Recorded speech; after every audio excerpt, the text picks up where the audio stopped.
Up now.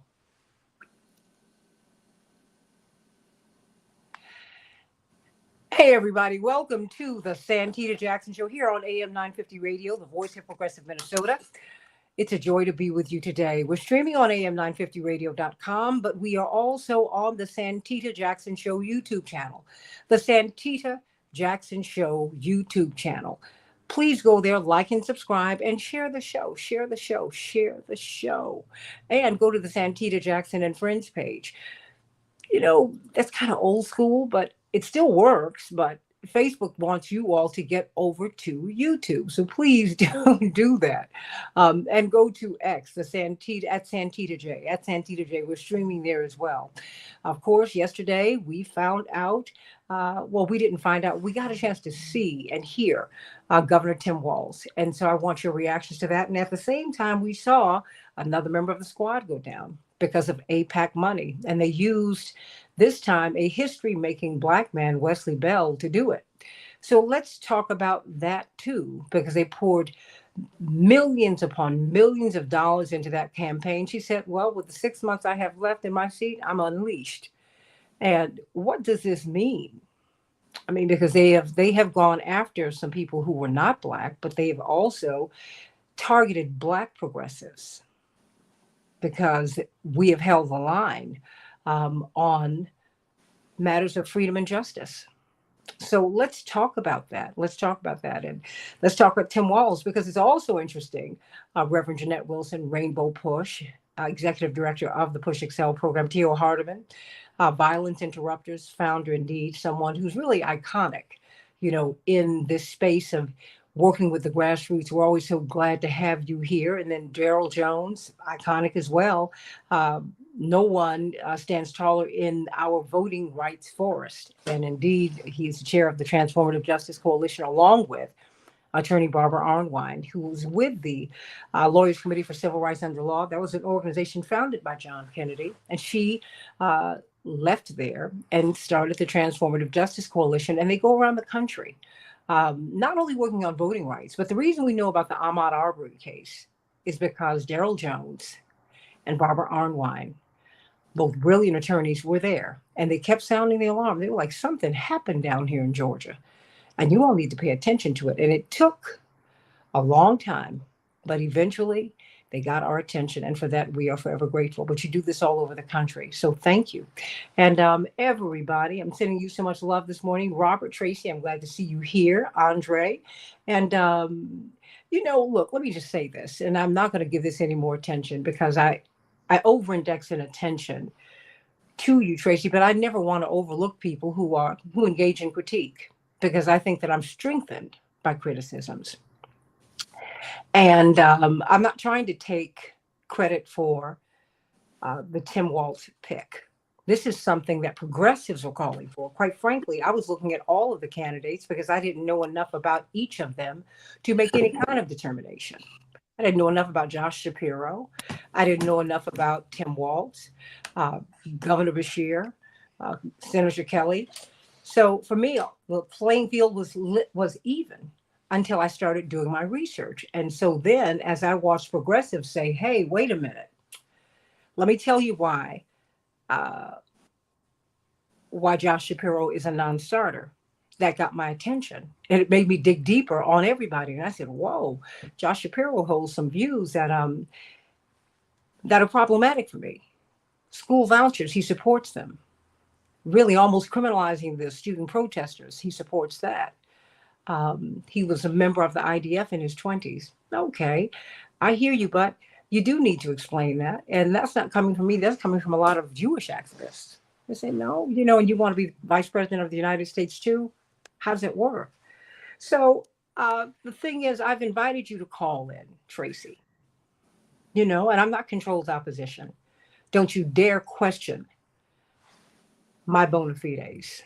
Unlike you, I've lived under protection from police, from the Nation of Islam, and on and on and on. My family, have put our lives on the line, and I have earned the right at my age to ask questions. Perhaps you are the controlled opposition, because for the first time in my life, Democrats are anti-free speech. Democrats tell you to follow the science. I majored in chemistry in college for 3 years. Science is built upon questions. Scientists typically don't believe in God. I'm not one of them. But the question gets that granular because you ask a question, you form a hypothesis, and you then have tests to test the hypothesis so you can find out what the facts are. That's how that works. So in this system of government, I'm supposed to ask questions. And you come here and yeah, I called you a troll because I've invited you to call in when we had the ability to get phone calls. You wouldn't call in. So I'm just trying to figure out who you are. And you tell me your grandparents followed Reverend Jackson. Great. Well, I tell you what, I was raised by him and I know what he thinks. Inspired by him? No, I'll tell you what he said. I'll tell you what he meant because I grew up with him. I was raised by him. So you're not going to know him better than I do. You're not. I'm trying to share some things with you, but I don't speak for him because I disagree with him on some things. And guess what? My father's not my dictator. My daddy is not that. All he's ever asked me to do was number one, be an adult. And if I have a position, then defend it. Explain it, defend it. And I appreciate that because my father is a man who raised a woman, and I appreciate that. So I'm going to ask questions because you know what? I want Kamala to be great. Lincoln would not have been great without Frederick Douglass. You are not great without opposition who help you to see where there are flaws.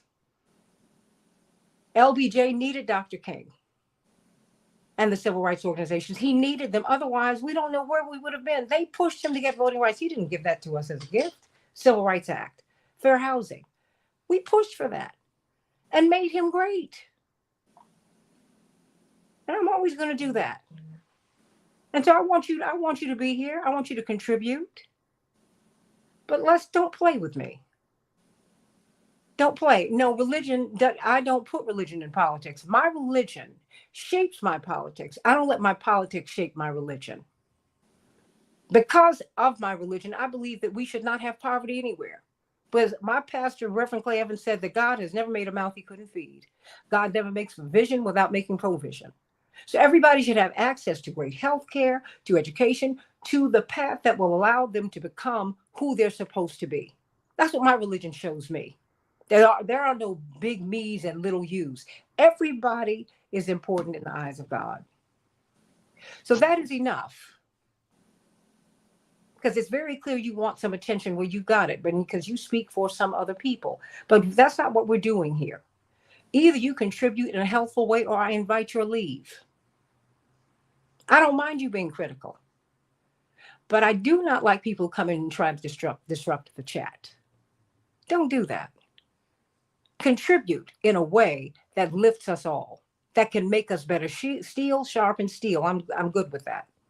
But I had to address you today because you came in a certain spirit and you never come in a spirit that is uplifting and kind. I don't mind being criticized, but I'm not going to let you tell lies on me. Don't you dare call me controlled opposition. I'm not part of an intelligence agency. Don't you play with me. I've had to avoid them. I've got dossiers on me from all the intelligence agencies because I've been surveilled all my life. Don't play with me. I'm not the one. So let's have some discussions and let's engage in some critique. The only way Kamala can get to greatness is to get criticized. The only way you are going to fly a plane is for there to be resistance that keeps it aloft. I want her to fly. But you know what? I don't want just a win for the me. I want a win for the we. Black women have to work 19 months to make what a white man makes in 12. That's not right. Indigenous women have to work 23 and a half months to make what a white man makes in 12 months. I want somebody to speak to that. And I'm not going to apologize for asking those questions and for pressing everybody. A double-minded man is unstable in all of his ways. You don't want me to question Kamala and you don't want me to speak to Trump. That is crazy. You need to speak to everybody. And you need to find out what his plan is too.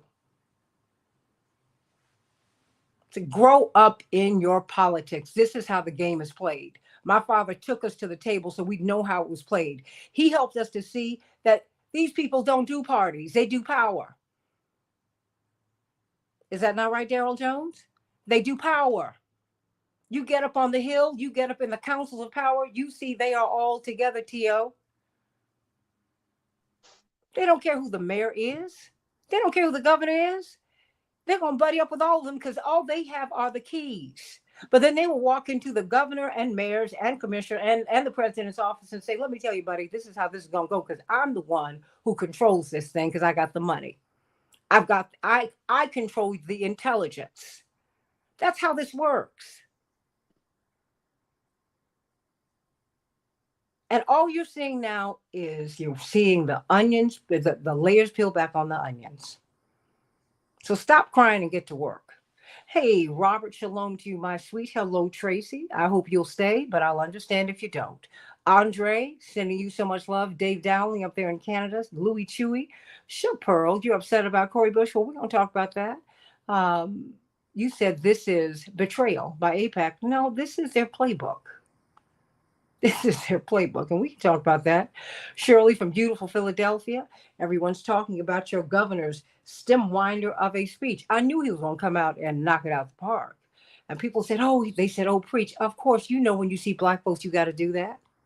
And of course, he was going to bring religion into it. But his religion is not the reason he's out on that ticket. This is about power, everybody. Some calculations were made. And stop beating Kamala up. If she doesn't win Pennsylvania, it won't be because of Josh Shapiro. That won't be it. Stop questioning her judgment.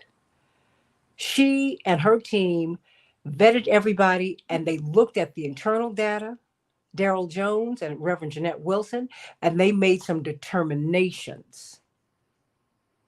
And you need to respect that. Well, you know all the reasons? No, you won't. But trust and believe. No single person makes a decision about something that big. So let's get right to it. I guess, you know what? I wanted to start with Tim Walz, but I guess we need to start with Cory Bush because that's the first thing I saw in my chat. Daryl Jones, what happened down there? Well, Santita, good morning. And, I think that your original analysis was on point. What we saw happen with the Cory Bush reelection effort, I think that Congresswoman Bush was a popular Congresswoman. She took the controversial position. She took a position that I thought really registered with a lot of people. What she ran into, though, was the buzzsaw of money. And the opposition from AIPAC, and coming up with Wesley Bell, who was certainly with the prosecutor out of St. Louis County that was there, that they funded and got behind, and were able to put enough money into it. Oftentimes money influences the political outcomes in cases and in elections, and this was a clear case of that, because they were able to fund the opposition. They were able to fund a lot of anti-Cory Bush pieces. They were able to fund Wesley Bell to the extent that they purchased a candidate, right? They purchased ultimate access to a candidate on an issue that's of concern to them. But Daryl, and they also lied on her. They said that she missed a whole slew of votes. She had COVID. Yeah. And they lied on her record in the community. The reason she was elected in the first place is because she was so well regarded on the ground in St. Louis. Now, when you got out into the county, it became a little bit different because they didn't know her as well. But it has been documented by JVP, who've been on the ground, Jewish Voice for Peace, If Not Now, Roots Action. All these people were on the ground, and they said no. They have told just outright lies about her. Well, and they were also able to exploit the non-issue that was there, trying to make it an issue with regards to her husband serving as security and being paid as part of the staff, and that piece. So there was a lot of exploitation on those issues as well, sort of playing into the financing side of it, the funding money, and trying to follow the money and creating an issue where there really was no issue. But if they can get it into the voter's mind, if they can drive that wedge, that seed of doubt, that seed of question into the voter's mind, that's what they were trying to do. And that's what they were successful in doing in this Cori Bush election series. You know, Cori Bush came to Congress because she was homeless at one point. You know, she was living out of a car, and she brought all of these experiences to Congress with her. And that was the reason why she could stand with the ordinary person. She could stand with the person that was hungry. She could stand with the person that was jobless and say, you know what, I've been there. You know, I've been there. I know what you're feeling. I know what we need to do. And, you know, what the APEC influence, money influence, was able to do was able to try to drive up the notice, the familiarity with the negative as opposed to the positive that people knew of her. And you know, it is just one of those situations where it really does show you know, what we used to say, why we need to get black money, dark money out of the politics, dark money out of the politics, because this is all that money that was coming in, that was influencing people, making these decisions. And, you know, my heart goes out to Congresswoman Cori Bush, because she really is one of those folks that gave it her all in pushing for representation of people. I hope she won't stop. You know, I mean, I'm not saying that she should just take a page out of Joe Lieberman's playbook, but remember when he lost the Republican primary, he ran as an independent. You know, I mean, look, I mean, nobody said you have to be confined to the parties. And I think what she needs to do is a soul poll and find out what her constituents want her to do. You know, because these are serious times that require serious people. And you got to deal with, we have to deal with an organization that can come into our homes, into our home areas, and take our representatives out on a single issue. Make no mistake, because they didn't mention Israel in many of their ads. And they But wouldn't. You're right. And they absolutely wouldn't, because that's not how they want to come at you. What they want to do is they don't want you to talk about Israel. What they want to do is go after the issue of the people that will that will influence the voters. And Israel, for that, was not going to influence the voters. What was going to influence the voters was going after financial issues. What was going to influence the voters was going after her husband. What was going to influence the voters were issues like that, where people would say, I don't know about this. I don't know about this. Maybe this prosecutor guy, this African American, well, he'll still be a black guy, right? Will still be a black guy, and we get them to focus on the non-Israel issue. APEC's focus is Israel. Let's be clear. That's their focus is Israel. However, if they can get their candidate based on some other issue, they got you on Israel because you're taking their money. So they're going to get your vote on those issues. But if they can get their candidate in based on something that's identified by the voters in the district, which is what they were doing with Congresswoman Bush and Bell in that election, that's what the problem was, and that's, you know, that's concerning. That's just incredibly concerning. I think it should have been an issue that they put at least $9 million into her opposition.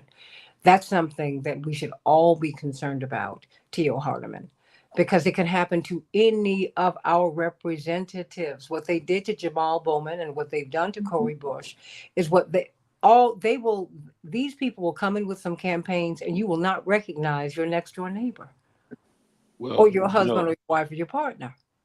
And yeah, what I would like to, yeah. Tio, please. Oh yeah. What I would like to say, yeah, Corey Bush, a solid champion for the people, but as African American leaders, male or female, we have to be kind of careful if we don't have the real backup support, from the Democrats or whatever party that we may be involved in. Because, like you said, Santita, early on, when we speak our voice, a lot of times people take it as like we're against somebody. We're not against anybody. We're just raising the concerns of the people. And me being an African American man, I have to be careful myself sometimes because we have a multitude of issues we need to focus on with our own people here in the United States. So what Cori Bush did, I respect her for standing up for the Palestinian people. And, the APAC, they have a history of funding people that are not in agreement with whatever they stand for. So that's, we got to take some of this stuff out of politics, but it's not easy to do. So Cori Bush, she's, like I say, she's a champion. She used to live in her car, so she has backbone and fortitude, and I believe she will prevail somewhere along the way here. But this is what you call a learning lesson, because what happens, like you said, a lot of times people want to censor. See, when you rock the boat, that does not mean you're trying to tip the boat over. You might rock the boat to make sure you're on the right course and right direction, but people take things too personal. I said it yesterday. There should be no permanent enemies in politics, but as soon as you voice your opinion, Santita and everybody else, then you get cast aside, like you in this area over here. Case in point, a lot of times when it comes to African American leaders, and I'll say this for myself, I used to work for the UIC School of Public Health. And one day I was invited to the Home Office in London, in the UK. I met with former Prime Minister David Cameron. I met with former Prime Minister Theresa May. But before I got on that plane, the people at the university tried to tell me that I could not go meet with world leaders. Okay, I went anyway. I went anyway and met with the world leaders. But the thing is, they were trying to tell me, why don't you allow somebody else to go on this particular trip? So that's just one of my experiences when you talk about world issues. You see, seeing an African American woman speak on world issues, which congressional leaders should do and U.S. Senate leaders should do, but a lot of times people don't take it too good, as if maybe if it was coming from somebody else, they may not have turned against us so quick. That's just my input here on Cori Bush, and I wish her the best. Solid lady. I do too. I mean, I think she had a lot to contribute. I remember when she spent the night on the Capitol steps, Yes, just to bring attention to people who are homeless, because she's been homeless. And she saw where this slaughter of Palestinians was going. And she's not been anti-Israel. Could she have handled her messaging differently? Yeah, a little bit better, of course. No one's perfect. Right. Because, the thing is, you do have to tie Israeli security to Palestinian justice, because you do have people who are descended from folks in the Holocaust and they're still traumatized. It's a multi-generational traumatization like we have it. There's some Exactly. places Black folks will not go into in the United States because it's something in the DNA, Reverend Wilson. Like when it starts getting dark and you are in areas where there's not a lot of lights, you're like, you know what, I got to get out of here because I don't feel comfortable. I don't know what can happen to me. I mean, and that's a multi-generational trauma that you can't throw off. So I understand that about many people who have found refuge in Israel. But I also know that damaged people damage other people.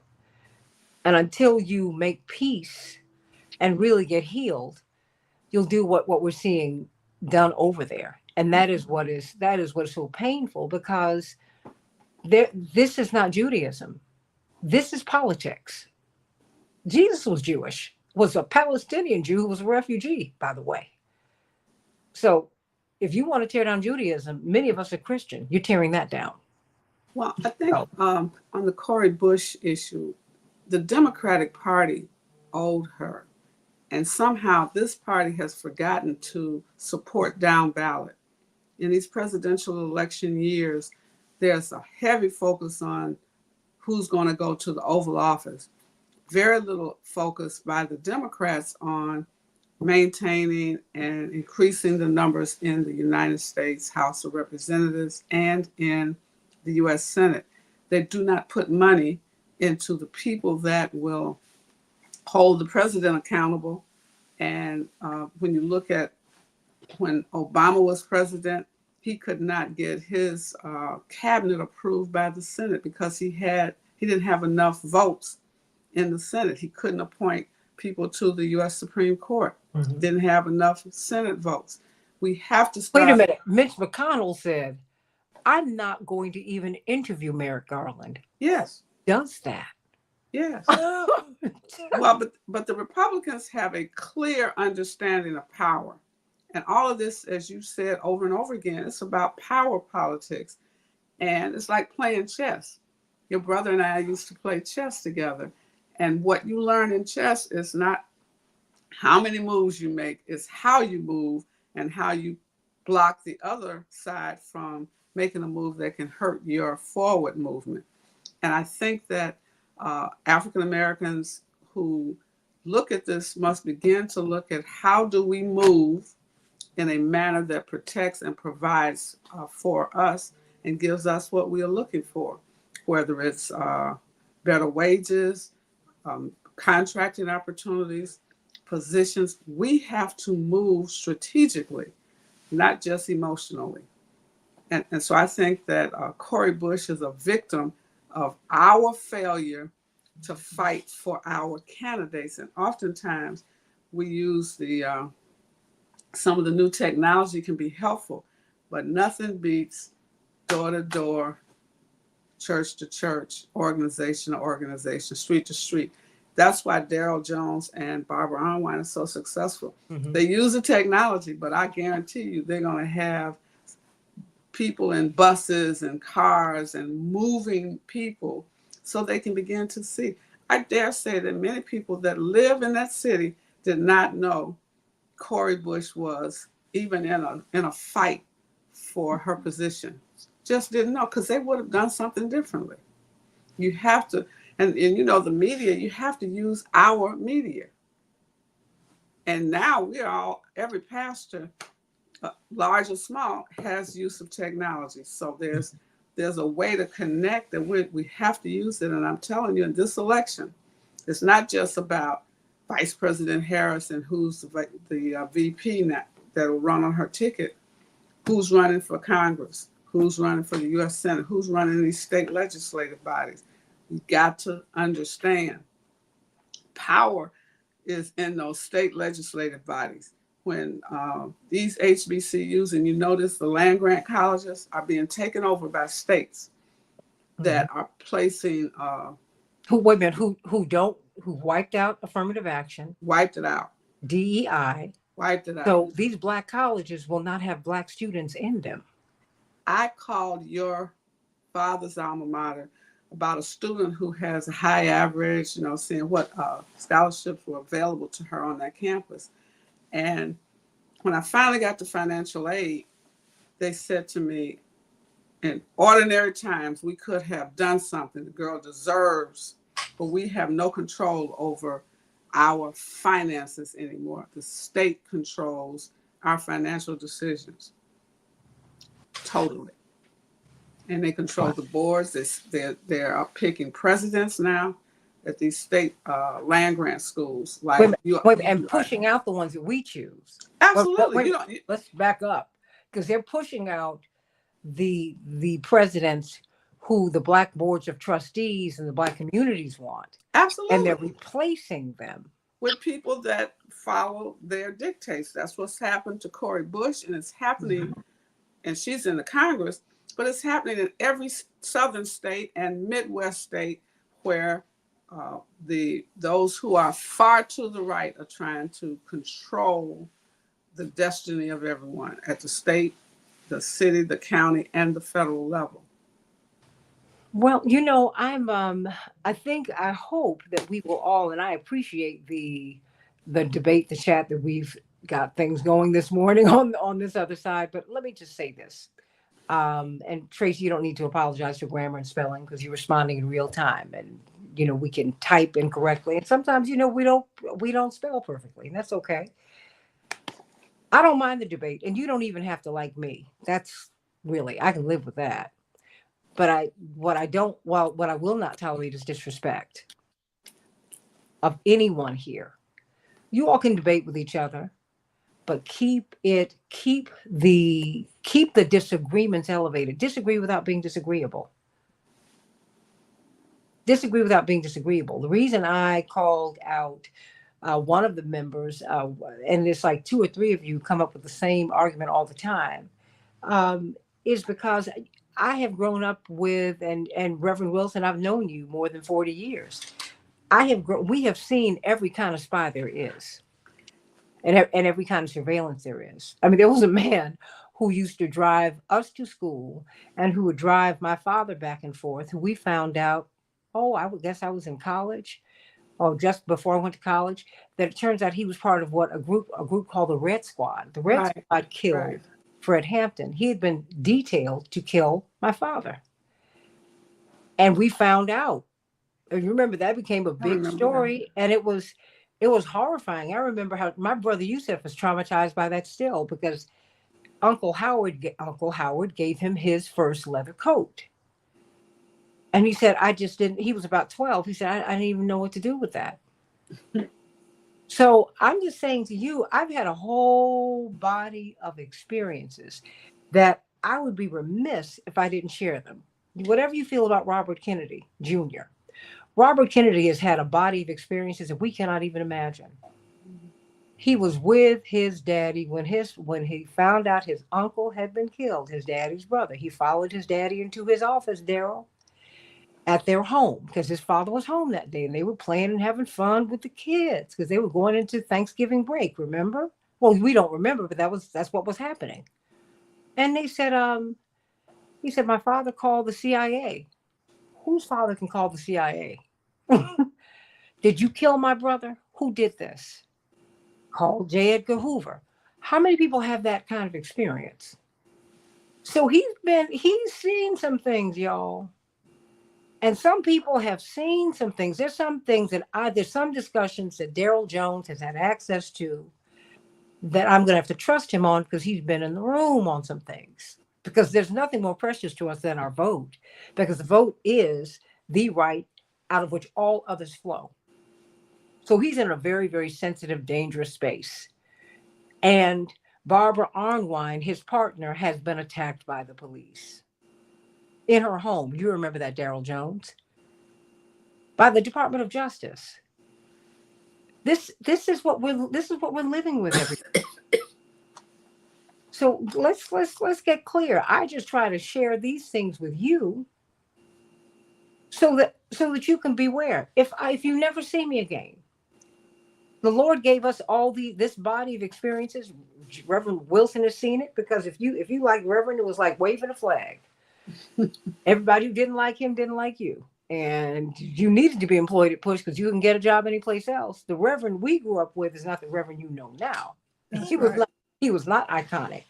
He was someone who was living in Chicago. Growing up here was not easy. All the top columnists used to take a piece of him every day. And the top figure in news on television here, you remember Walter Jacobson, Theo Hardiman, he made his bones tearing Reverend apart.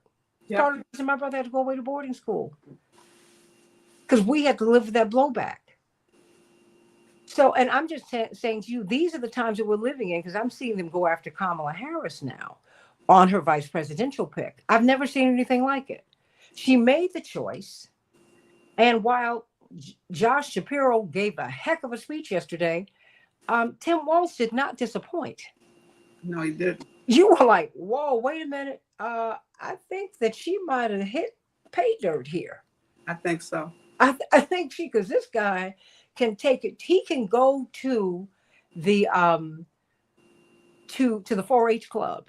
Mm-hmm. He can go to the state fairs, And does. and he's not. You're not going to question his bona fides, because this is where he's from. He can go to the family farmer. He can go south. Yep. He can go to Montana and Nebraska. Absolutely. So, you have to make, these are calculations that you've got to make. But they're questioning her judgment on this. And not for me. I mean, Jeanette, I've never, and Daryl Jones and Theo Hardiman, that's disturbing to me, because I'm like, why are you questioning her judgment? And after you saw this guy yesterday, and after he performed beautifully. And yet the panels this morning on all the news shows are about, did she make a mistake? Well, if she loses Pennsylvania, that's why. No, that ain't why. Because you got people in Pennsylvania who are not happy with him about how he's treated these students. They're mad about that. I mean, there's a whole lot to unpack here. Well, yes. I just think the choices was a really positive move. He covers 3 bases as I see it. He's an older white male. He, as you say, he can talk to a cross section of people across the country, particularly South and West. He also is an educator, former educator, and a coach. So he has a sense of education, students, and everybody loves their coach. You respect the coach. And then he's a former military guy. So he also has some real sense of the military. And so when they go into the situation room, she has a guy that knows on the ground what's going on. So I think he checks a lot of boxes, and his personality is such that for some, you think you're looking at Leave It to Beaver, Ward Cleaver. You know, he can just solve anything. He's the teacher in the hallway. Yes. Who, if you had a problem, you felt you could talk to him. Yeah. And then when he became governor, he said, I heard him in an interview, and it almost brought tears to my eyes. He said, you know what? I've been a teacher. And yeah, I did sign legislation so none of the children would be hungry. Okay, I'm that guy. You want to give me a hard time on that? I'll take it. Yeah. You know, I want to make sure that people are safe. You want to give me a hard time? I'll take it. All the stuff that you want to prosecute and persecute me on, I'll take it. And I have nothing but respect for that. Nothing but respect for that. And so for her to be taking these hits, Tio, is like, wait a minute. That matter has been resolved. Why are we continuing to bring this up? Well, I can say this much, everybody. I believe that the Harris campaign just sealed the victory on her pathway to the White House by her selection. Let me explain why. I believe that a lot of the people from the LGBT community, they're going to vote for the Harris of Tim, Walt's campaign. The teachers, the middle class people across America. You have some of everybody. So Kamala already has the universities voting for her. People are starting to, mobilize big crowds of people to support, Kamala Harris. I want to make sure I mention her name properly this time once again. Just say Kamala. Kamala. I got it. Kamala. I got you. Don't worry about it. No, but the reality. But no, hold on, Tio. To be fair to you, yeah, Kamala's name is not alien to us. Many of us know many Kamalas. Yes, we do. Certainly on, I'd say, in areas and places of color. Because I have a very dear friend who I've known practically all of my life. She's a Kamala. Yes, so we're not doing what Trump is doing, which is trying to other her. They're playing a whole. No, we're not doing that at all. We're not doing that. It's like, wait a minute, because a Kamala, but it's right. Just, so I mean, I just want people to know. No, I appreciate that. That's not what you're doing. But she sealed the deal, in my opinion, at least 90% of the way, unless something catastrophic comes up that's going to go against her. But with the selection of Tim there, I truly believe he's very articulate. Like, say, he has a military experience. He's worked in the middle class, school teacher, congressman, now the governor. There's no way she could actually lose this particular election right now, because Trump has to really, really go. He's scrambling right now in regards to how he's going to respond. And so by her selection, she picked up a whole nother level of voters across our nation that would actually take her over the hump, in my opinion. All right. The verdict is still out. We'll see how things look moving forward. But I don't think she's going to really blow Pennsylvania because of her selection. The thing is, Shapiro and everybody else should just stay on board with her. Even Pritzker, I'm surprised Pritzker was not selected. But at the same time, I know that she had to do what she had to do. She had a lot of strategic people, working with her, based on making this selection. And I believe it was the right selection for this day and time, because he represents a total different voting base that will come her way, and then that can help her seal the victory. Okay. Yeah, I mean, the beauty is, Daryl, no one saw him coming. Right. So people are scrambling, trying to find out who he is while she was vetting him.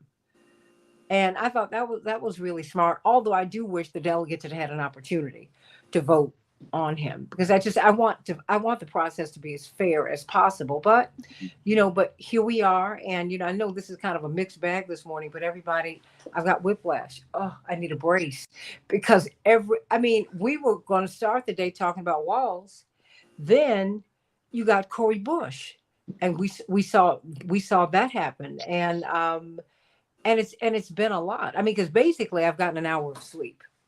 I realized I sent you the wrong text, Daryl, and I was like, I'm so tired. I don't know what to do, because I was with, and everyone has been asking about Dwight. Dwight, he needs your prayers. Dwight McKee, Tracy, you asked about him. He's not here today because he's actually in the hospital today. Even as Dwight comes to us, he has been struggling with some profound health issues for many years. In fact, Daryl, we almost lost him a few years ago. But we were, and you remember that, Jeanette Wilson, and but he was, the Lord restored his health, and he kept on fighting, even as you see him struggle from day to day. So please give him your prayers. He really, really, really needs them. Um, uh, oh, Tracy, I'm not jealous. You got to be jealous. Do I want to run for something? No, honey. I'm an artist, and I'm a host, and I'm a producer. If you Politics is not my thing. I support my brothers as they do it, but that's just politics as an elected official. That's just not what I want to do. Bless your heart. And if I wanted to do it, I would have done it by now. I just don't feel called to that. So, and one thing, I'm a grown woman. Look at me. Look at me. I'm 61 years old. I was born in 1963. One thing that I believe in the Lord's Prayer, and I take it very seriously. I want God's will to be done. I ask God, what do you want me to do? And I try to follow that. I haven't been called to run for office, and I will support people who do. And I hope you've been called too. Hope you haven't called yourself. But I am an adult, and I am too grown, and hopefully just a little too satisfied with my life to be jealous of anybody or anything. I don't want what you want. Because one thing I do know, um, I don't know what price you've paid. And T.O., Daryl, and Reverend Wilson, I do know everybody I know, hear me and hear me good, has paid a high price to be where they are. Years ago, a friend of mine who is now huge said, I want your mom's life. I want to be like her. I said, are you sure? I said, her rent space is real high. You don't want to be in someone, you really don't want that church, because you don't want to carry that note. Can I get an amen, Reverend Wilson? No, because you got to pay taxes on that property. Yeah, I Yeah, believe that. you want to live in that neighborhood, really? Oh, you thought buying the house was the end of it? No, no, darling, you got to pay taxes, and if there is a hole in the roof, I mean, just a little teeny weeny one, you got to pay for it because you're not renting. Or if you're renting, you got to come up with that rent the first of every month. Otherwise, they will put your stuff in the streets. So be careful what you wish for. You just need to ask for God's will to be done and be done with it. So let me ask you this. What about, we talked about Cori Bush and really what's happening in our communities? Because I think that this is the first generation of the attacks upon our elected leaders. Because it's going to become a much more sophisticated campaign, TO. They're going to find more and more candidates who are more and more sophisticated, um, to run against people who we put into office, who they will control. And a lot of our respected leaders are going to get taken out. I really see that happening. And I hope that we will be mindful of that. So, I mean, Daryl, I mean, I know you thought Mark Kelly was a great selection, but to be fair to you, you said, well, the bench is deep.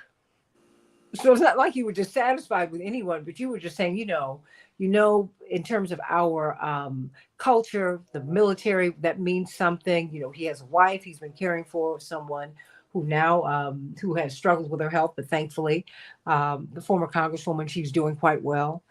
And so, what do you make of this pick? I mean, as you get to know who Tim Walz is, and what did you think of his speech yesterday?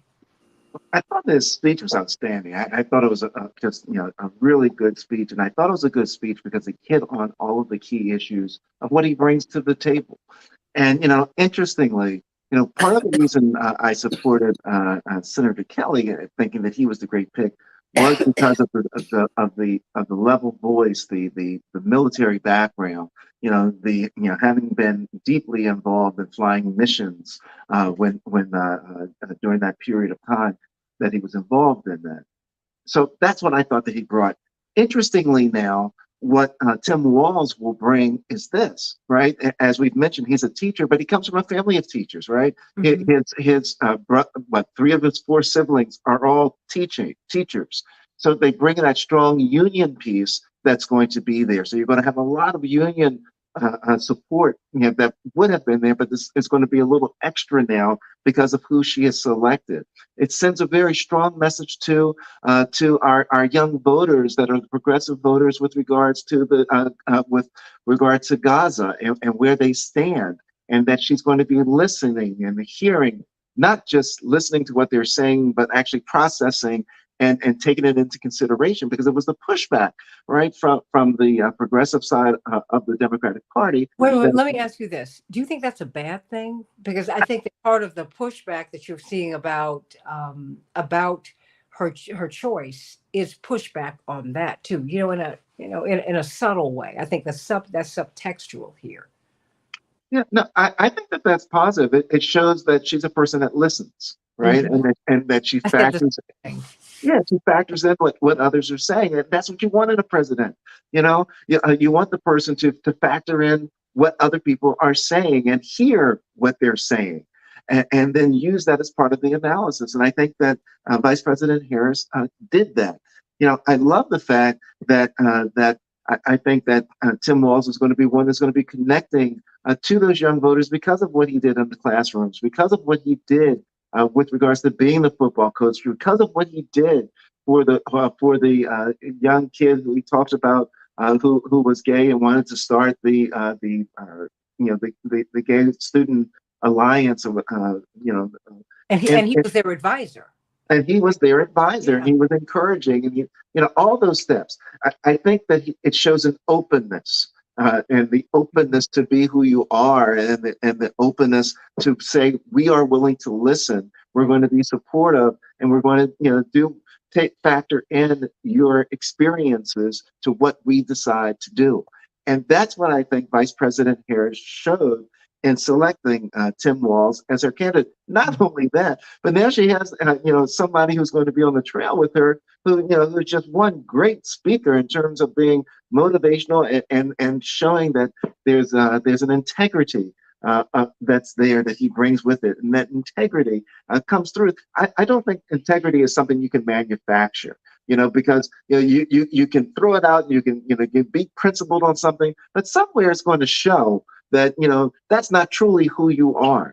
I Mhm. think that what you saw from Tim Walz is who Tim Walz is. I love the fact that he comes out of Nebraska. I love the fact that he was a farmer.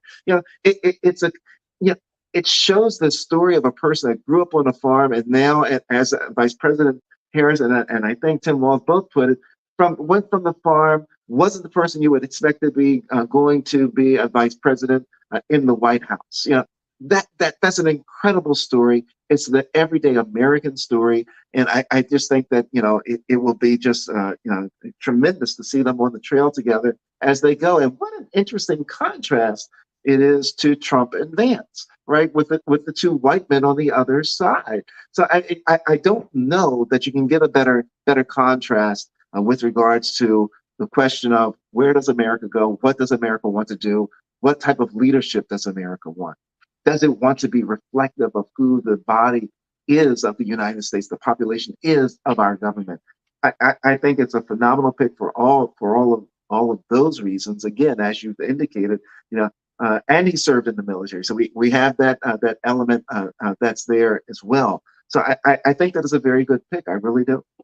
I do too. T.O., your thoughts Yeah, before? I concur. I think the pick was a very good selection, and then the verdict is still out. There's a lot of more work to be done. You get about 3 months before election day, but I believe that the Harris campaign is picking up momentum each and every day in every kind of way. And with her selection, it's going to get stronger and stronger, because I didn't get a chance to mention. See, I did a little volunteer work for the Humane Society of the United States many years ago. She even has the dog and I don't get me wrong here. I just want to put it out there. She has the animal welfare organizations backing her as well.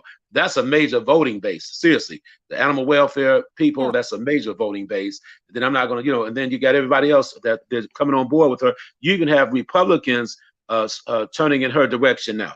You have Republicans saying they want to support the Harris campaign now. So that's saying something here across the United States. No, but look, I hadn't even thought about that part, and I That's did. right. I was not aware of your. I mean, of you working with the Humane Society, Yeah. because that's a real big deal. Ask Daryl. I mean, no joke. Because I grew up in a household, even though I'm allergic to the dander. We had Snicker, and then we had Sweetie, and they became.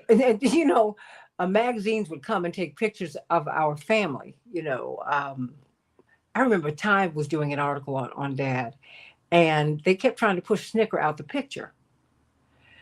And we were like, no, he's got to stay in, because the photographer kept saying, no, we need him.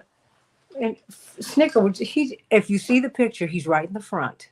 So we were like, you can't kick him out there. He's part of the family. I mean, when you wake up in the morning, we had a bed for Snicker. You woke up, Snicker's head was on the pillow, on the other pillow, and his body was under the covers. And we had to make dinner for him.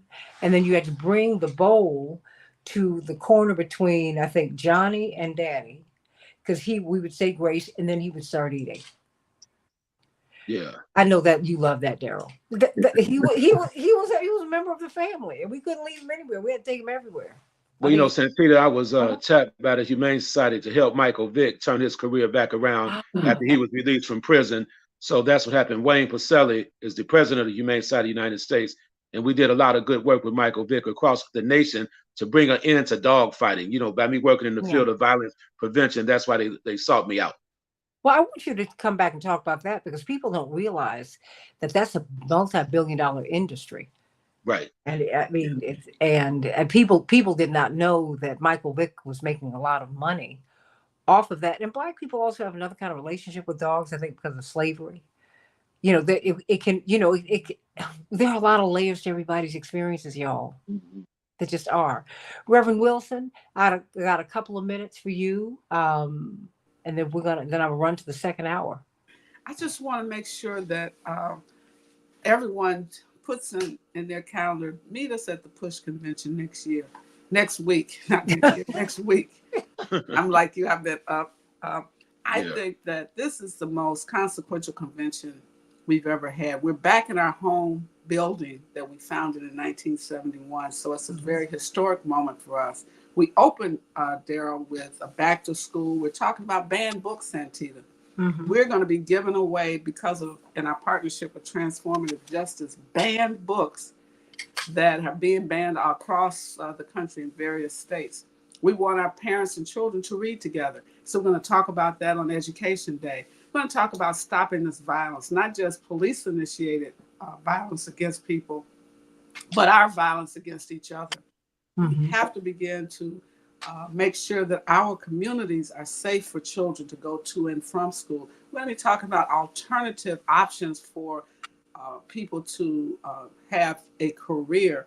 We're going to do training, and so we'll have people from police, fire, construction, security services that don't require a degree. They require a certificate and some training. And then our young professionals will have an event, and it's at a secret place, but it's in Chicago. And we're going to be lifting up young leaders for today and tomorrow. And then on Friday, it's women's policy. We're going to be looking at women's policy. It's important. Dr. Glenda Glover, former president of Tennessee State and, Supreme Basilisk of the only sorority, or the first sorority. The first, not the only. The improved sorority is mine. You're the original. Amen. Okay. She wanted to be pink, so she dyed everything red. Okay. No. Dr. Glenda Glover will be there. Barbara Alwine will be there. Janice am I going to kick her? Santita Jackson might even show up. I'm going to be I think I'm about to kick her. I'm going to be the moderator. You don't have to ask me like that. I ain't mad at you, but I'm about to kick you from the stage. And on Friday night, we're going to deal with labor. One fair wage is what we're pushing for. We're drafting policy. The people's agenda is what we're looking at. And Santita's helped us garner a lot of people. You're going to be able to have your voices heard prior to the Democratic Convention. And then every day during the DNC, Push will be open as a platform for those voices that want to share thoughts and information for candidates at every level. And we're bringing our young activists in. got to run out to the next hour. But Okay, I know you gotta go. I gotta go, but listen. Okay. Meet us at Rainbow Push, 930 East 50th Street. There you go. You can register online, rainbowpush.org. It's only $35 to register. Meals will cost you, but you want to be there. You don't want to miss anything. Daryl Jones is going to be there, and he's going to be giving us a lot of voting update. Barbara Armstrong And is so going will to be there. Greg Palast. He's going to be Greg. showing his movie. We got to, I mean, and I can't even tell you everybody. Bernie Sanders is going to be there. I told you don't bury the lead, girl. We got Bernie Sanders, Nina Turner's coming. We got a lot. Greg Mathis is coming. We got a lot of people going to be there. And so, of course, T.O. Hardiman from, is it 6 to 7 a.m. on Sundays on WVON? Yeah, every Sunday morning, WVON radio, 6 a.m. to 7 a.m. Yes. Congratulations, T.O. 4 years. WAOK 4 years. Right. every Tuesday at 12 noon Eastern Standard Time. That's not, I'm sorry, WOL. That's Washington. And there's one more thing. I'm not going to say any more. Tracy, don't tell an untruth on me. I never speak ill of people here. I tell the truth, but I've never spoken ill of Michelle Obama. I don't discuss Michelle Obama because she is a personal friend. I was the maid of honor in her wedding, and I am Malia's godmother. I don't put my business out there like that because I don't do that. Now, she's written about me extensively in her book, but I'm not going to write about her as I write mine. Because I grew up in the public space and I don't want anything that I would say to hurt her. I'm not going to do. I went to school with Kamala 40 years ago, y'all. I didn't meet her yesterday. I know her. I've known her a long time. So these are personal friends of mine. One of the first calls I got when my parents went to the hospital with COVID was from the vice president. And it wasn't like, oh, hi, how are you? It was like, hey, girl, what's going on? So just stop. And don't speculate. Because that is just telling me that you don't listen to the show and you don't know what you're talking about. So just stop. Just stop. Let's just grow together. And let's win together. How about that? And we can do that. T.O., keep looking out for me because I'm going to see you in the morning. I know For T.O. sure.